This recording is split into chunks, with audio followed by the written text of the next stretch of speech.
بسم اللہ الرحمن الرحیم۔ السلام علیکم ورحمۃ اللہ وبرکاتہ۔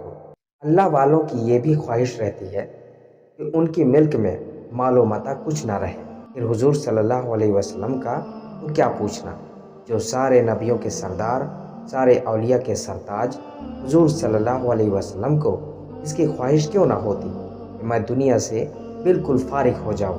اسی طرح کا ایک واقعہ آج اس ویڈیو میں ہم بیان کرنے والے ہیں، برائے مہربانی اسے آخر تک ضرور دیکھیں۔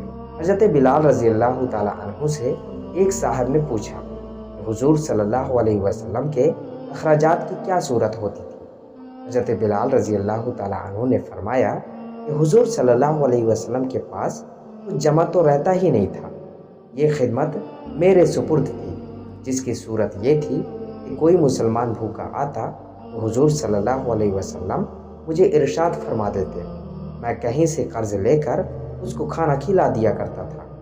کوئی ننگا آتا تو مجھے ارشاد فرما دیتے، میں کسی سے قرض لے کر اس کو کپڑا پہنا دیا کرتا تھا۔ یہ صورت ہوتی رہتی تھی۔ ایک مرتبہ ایک مشرک مجھے ملا، اس نے مجھ سے کہا کہ مجھے وصیت اور سرود حاصل ہے، تو کسی سے قرض نہ لیا کر، جب ضرورت ہوا کرے مجھے سے قرض لے لیا کر۔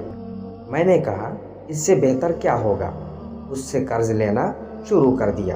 جب ارشاد عالی ہوتا اس سے قرض لے لیا کرتا تھا اور ارشاد عالی کی تکمیل کر دیتا۔ ایک مرتبہ میں وضو کر کے اذان کہنے کے لیے کھڑا ہی تھا کہ وہی مشرک ایک جماعت کے ساتھ آیا اور کہنے لگا، او حبشی۔ میں ادھر متوجہ ہوا تو ایک دم بے تحاشا گالیاں دینے لگا اور برا بھلا جو منہ میں آیا کہنے لگا، اور کہا کہ مہینہ ختم ہونے میں کتنے دن باقی ہیں۔ میں نے کہا قریب ختم کے ہے۔ کہنے لگا کہ 4 دن باقی ہیں، اگر مہینے ختم تک میرا سب قرضہ ادا نہ کیا تو تجھے اپنے قرضے میں غلام بناؤں گا اور اسی طرح بکریاں چراتا پھرے گا جیسا پہلے تھا۔ یہ کہہ کر چلا گیا۔ مجھ پر دن بھر جو گزرنا چاہیے تھا وہی گزرا۔ تمام دن رنج و صدمہ سوار رہا اور عشاء کی نماز کے بعد حضور صلی اللہ علیہ وسلم کی خدمت میں تنہائی میں حاضر ہوا اور سارا قصہ سنایا اور عرض کیا کہ یا رسول اللہ صلی اللہ علیہ وسلم، نہ آپ صلی اللہ علیہ وسلم کے پاس اس وقت ادا کرنے کا فوری انتظام ہے اور نہ کھڑے کھڑے میں کوئی انتظام کر سکتا ہوں، وہ ذلیل کرے گا، اس لیے اگر اجازت ہو تو اتنے قرض اترنے کا انتظام ہو، میں کہیں روح پوش ہو جاؤں۔ جب آپ صلی اللہ علیہ وسلم کے پاس کہیں سے کچھ آ جائے گا میں حاضر ہو جاؤں گا۔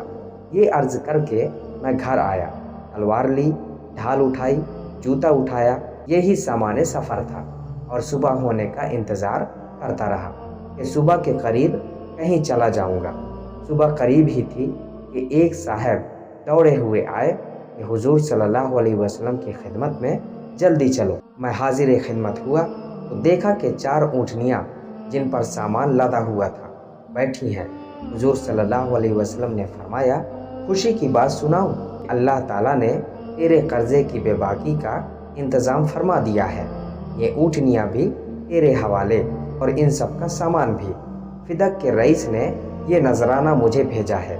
میں نے اللہ کا شکر ادا کیا اور خوشی خوشی ان کو لے کر گیا اور سارا قرضہ ادا کر کے واپس آیا۔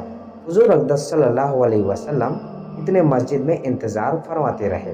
میں نے واپس آ کر عرض کیا کہ حضور صلی اللہ علیہ وسلم، اللہ کا شکر ہے کہ حق تعالیٰ نے سارے قرضے سے آپ صلی اللہ علیہ وسلم کو سب کدوش کر دیا اور اب کوئی بھی چیز قرضے کی باقی نہیں رہی۔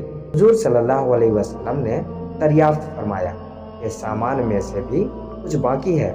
میں نے عرض کیا کہ جی ہاں، کچھ باقی ہے۔ حضور صلی اللہ علیہ وسلم نے فرمایا کہ اسے بھی تقسیم ہی کر دے تاکہ مجھے راحت ہو جائے۔ میں گھر میں بھی اس وقت تک نہیں جانے کا جب تک یہ تقسیم نہ ہو جائے۔